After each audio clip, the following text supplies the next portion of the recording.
Hello everyone, welcome to all of you on our educational YouTube channel.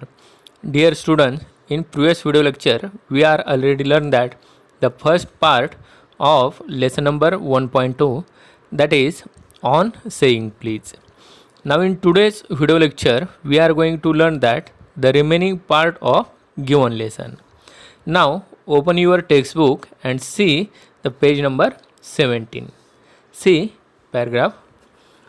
A few days after, my most sensitive toy was trampled on rather heavily as I sat reading on the top of a bus. I looked up with some anger and more agony and saw my friend of the cheerful countenance. Sorry, sir, he said. I know these are heavy boots, got am because my own feet get trod on so much, and now I am treading on other people's hope I didn't hurt you, sir. या पॅराग्राफमधून लेखक Alfred George कार्डिनर सांगतात की बसच्या दुसऱ्या मजल्यावर paper वाचत बसलेल्या असताना नेमका त्यांच्या पायावरती कोणीतरी पाय दिला गेलेला होता आणि त्यामुळे त्यांना काहीशा वेदना झाल्या होत्या आणि कोणी पाय दिला हे पाहण्यासाठी त्यांनी वरती पाहिलं. त्यावेळेस त्यांना अगोदर जे भेटलेले सद्गृहस्थ कंडक्टर होते ते त्यांना समोर दिसले आणि ते कंडक्टर लेखकांना सॉरी म्हणाले आणि आणखी ते पुढे बोलले की हे बूट थोडेसे वजनाने जड आहेत कारण इतर प्रवासी माझ्या पायावरती नेहमी पाय देत असतात, त्यामुळे वेदना होऊ नयेत म्हणून मी थोडा जड बूट यूज करतो किंवा हेवी बूट यूज करतो आणि माझ्याकडून तुम्हाला इजा झाली आहे त्याबद्दल सॉरी म्हणतात. Now see next paragraph. He had hurt me but he was so nice about it that I assured him he hadn't. After this I began to observe him whenever I boarded his bus and found a curious pleasure in the constant good nature of his bearing. He seemed to have an inexhaustible fund of patience and a gift for making his passenger comfortable. म्हणजेच काय, लेखक म्हणतात की मला वेदना होत होती पण तो इतका म्हणजेच कंडक्टर हा इतका आपुलकीने त्यांच्यासोबत बोलला की ते स्वतःहून आपसुकच झालेली वेदना विसरून गेले. आणि त्यानंतर जेव्हा जेव्हा लेखक त्यांच्या बसमध्ये म्हणजे त्या कंडक्टरच्या बसमध्ये प्रवास करत असत त्यावेळेस ते त्या कंडक्टरचे नेहमी निरीक्षण करत असत आणि त्या कंडक्टरचे सदैवच इतर प्रवाशासोबतचे चांगले वागणे किंवा त्यांची चांगली वृत्ती याविषयी लेखकांच्या मनामध्ये नेहमी कुतूहल निर्माण होत असे आणि त्या कंडक्टरकडे संयमाचा अमर्याद साठा आणि प्रवाशांना आरामदायी प्रवास घडवण्याची उपजत देणगी होती. See next paragraph. I noticed that if it was raining he would run up the stairs to give someone the tip that there was room inside. With old people he was as considerate as a son and with children as solicitous as a father. He had eventually a peculiarly warm place in his heart for young people and always indulged in some merry jest with them. म्हणजेच काय, या पॅराग्राफमधून लेखक सांगतात की कधी त्या बसमध्ये पाऊस पडत असेल तर एखाद्याला आतमध्ये रिकामी जागा आहे हे सांगण्यासाठी तो कंडक्टर वरती पायऱ्या चढून दुसऱ्या मजल्यावरती जात असायचा आणि त्यांना खाली बोलवत असायचा आणि वृद्ध लोकांशी तो पोटच्या मुलाच्या मायेने वागत असायचा तर लहान मुलांशी देखील तो एखाद्या वडिलांइतकीच काळजी घ्यायचा. त्याचबरोबर तो कंडक्टर हा तरुण लोकांसाठी त्याच्या मनात विशेष करून जिव्हाळा होता आणि त्यांच्यासोबत तो नेहमी थट्टा मस्करी करत प्रवास करत असायचा. Now see next. If he had a blind man on board, it was not enough to set him down safely on the pavement. He would call to Bill in front to wait while he took him across the road or round the corner or otherwise safely on his way. In short, I found that he irradiated such an atmosphere of good temper and kindliness that a journey with him was a lesson in natural courtesy and good manners. म्हणजेच काय, या पॅसेजमधून लेखक सांगतात की कुणी अंध व्यक्ती त्या बसमधून प्रवास करत असेल तर त्याला पथावरती किंवा त्याच्या मार्गस्थ करण्यासाठी तो सुरक्षितपणे त्यांना हेल्प करत असायचा, म्हणजेच कंडक्टर त्यांना हेल्प करत असायचा आणि तो स्वतः त्याला रस्त्याच्या पलीकडे घेऊन जात असायचा किंवा त्यांना सुखरूप घरापर्यंत पोहोचवत असायचा आणि त्या व्यक्तीला समोरचा रोड क्रॉस करून देण्यासाठी तो बेल वाजून ड्रायव्हरला थांबण्यास सांगत असायचा. त्याच्याबरोबरचा प्रवास हा स्वाभाविकच सौजन्य आणि सद्वर्तनाचा घडत असे असं देखील लेखक आपल्याला इथे आवर्जून सांगताना दिसून येतात. Now see next paragraph. What struck me particularly was the ease with which he got through his work.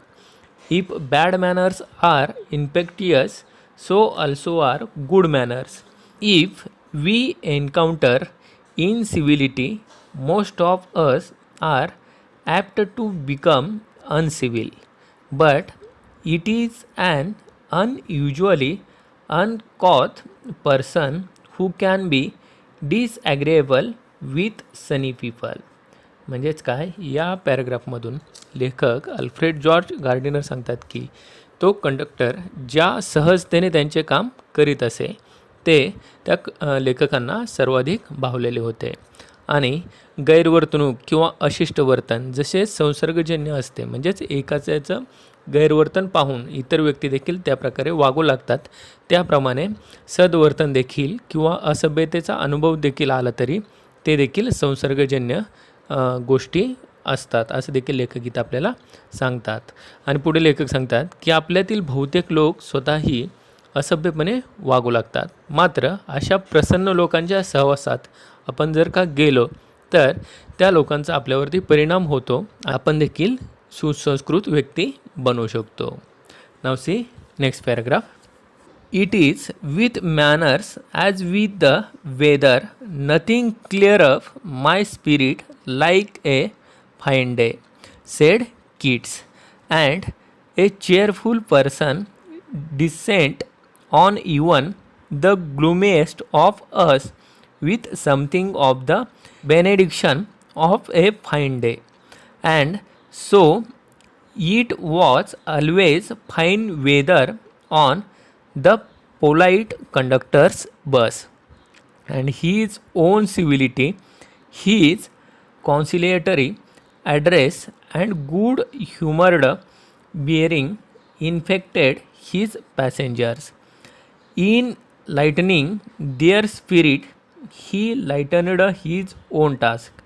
His gaiety was not a wasteful luxury but a sound investment.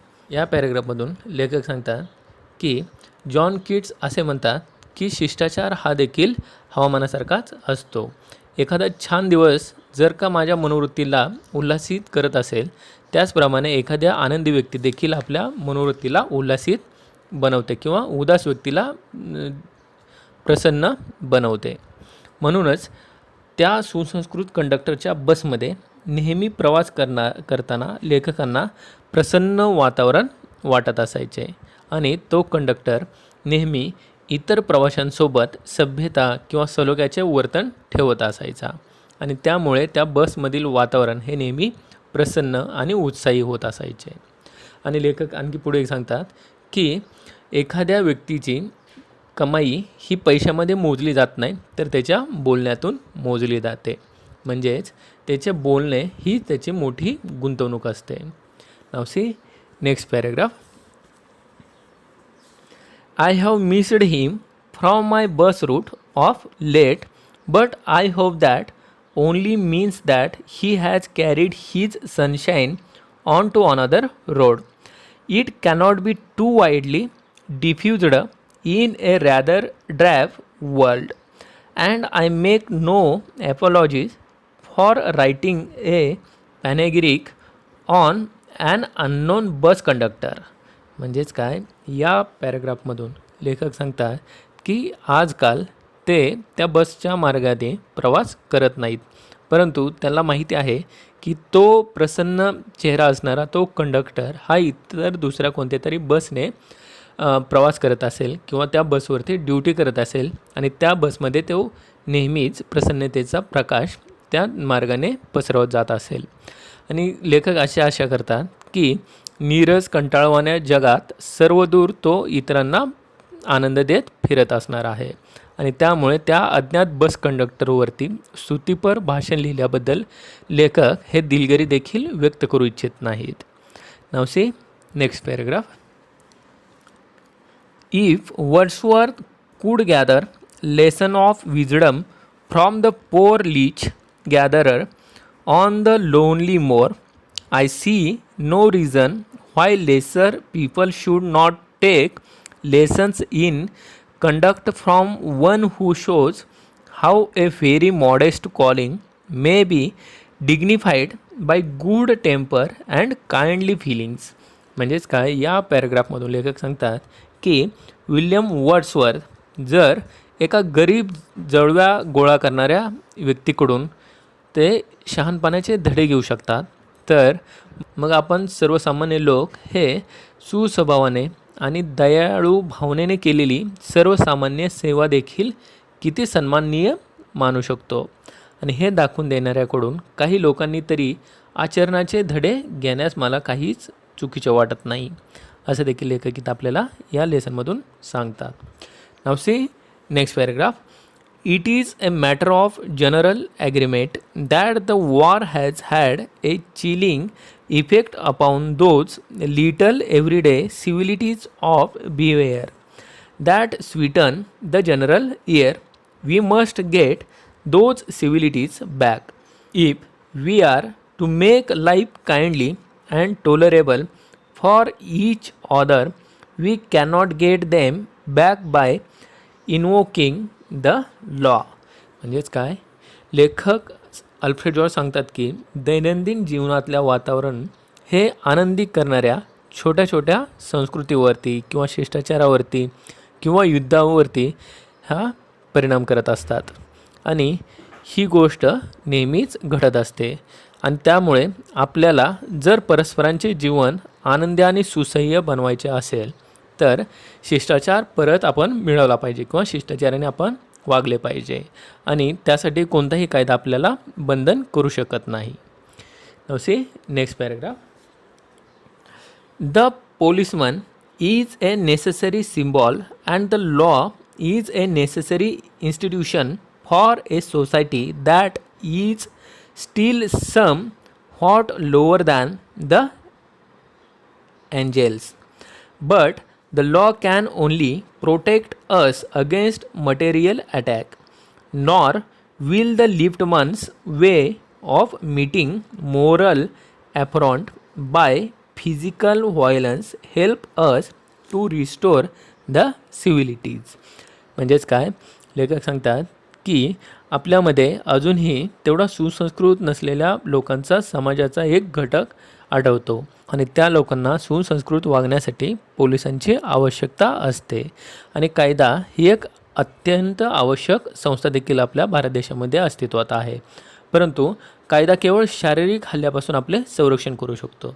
त्याचप्रमाणे लिफ्टमनने नैतिक अपमानाला उत्तर देण्यासाठी अवलंबलेली शारीरिक हिंसाचाराची पद्धत ही देखील चुकीची आहे आणि आपल्याला शिष्टाचार पुनर्स्थापित करण्यासाठी इतर कोणत्याही चुकीच्या गोष्टीचा वापर आपण करू नये, असं देखील लेखक आपल्याला आवर्जून सांगतात. Now see next paragraph.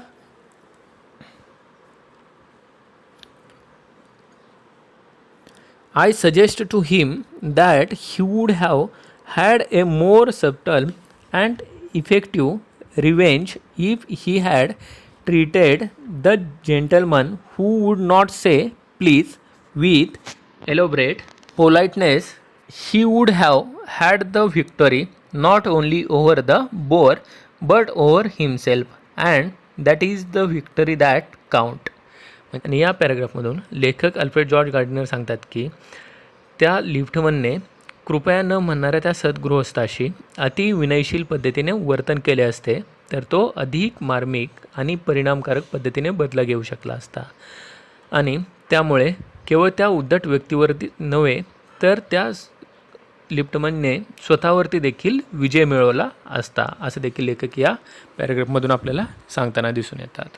Now see next paragraph. The polite man may lose the material advantage, but he always has the spiritual victory. I commend to the liftman a story of Chesterfield. In his time, the London streets were without the pavements of today, and the man who took the wall had the driest footing. I never give the wall to a scoundrel, said a man who met Chesterfield. One day in the street, I always do, said Chesterfield, stepping with a bow into the road. I hope the liftman will agree that his revenge was much more sweet than if he had flung the fellow into the mud. म्हणजेच काय, लेखक Alfred George Gardiner हे लंडनमधील एक किस्सा सांगतात. लंडनमधील Chesterfield यांच्यासोबत घडलेला तो किस्सा आहे. ज्यावेळेस पावसाळ्याच्या दिवसामध्ये चेस्टरफील्ड हे घराबाहेर रस्त्याने चालत असताना, रस्त्याच्या कडेने चालत असताना भिंतीला पकडून ते चालत होते आणि ते मडमध्ये म्हणजे चिखलामध्ये पाय पडू नये यासाठी ते भिंतीला धरून भिंतीची हेल्प घेऊन चालत होते. आणि त्याच दिशेने अपोजिट साईडने देखील एक व्यक्ती येत होता आणि तो व्यक्ती त्या चेस्टरफील्डला म्हणाला की मी बदमाश लोकांना रस्ता देत नाही. आणि हे ऐकल्यानंतर चेस्टरफील्ड यांनी देखील अतिशय मार्मिक उत्तर दिलं आणि ते देखील म्हणाले की मी देखील बदमाश लोकांच्या नादी लागत नाही. आणि ते चेस्टरफील्ड स्वतः त्या व्यक्तीला रस्ता मोकळा सोडून त्या चिखलातून गेले. आणि चेस्टरफील्ड यांनी जे मार्मिकपणे उत्तर दिलेलं आहे, अशाच प्रकारे लिफ्टमन देखील त्या सद्गृहस्थाला म्हणजेच त्या पॅसेंजरसोबत मार्मिकपणे उत्तर देऊन देखील त्याचा बदला घेऊ शकला असता किंवा अपमानित करू शकला असता, असं देखील लेखक इथे आपल्याला लास्टच्या पॅराग्राफमधून सांगताना दिसून येतात.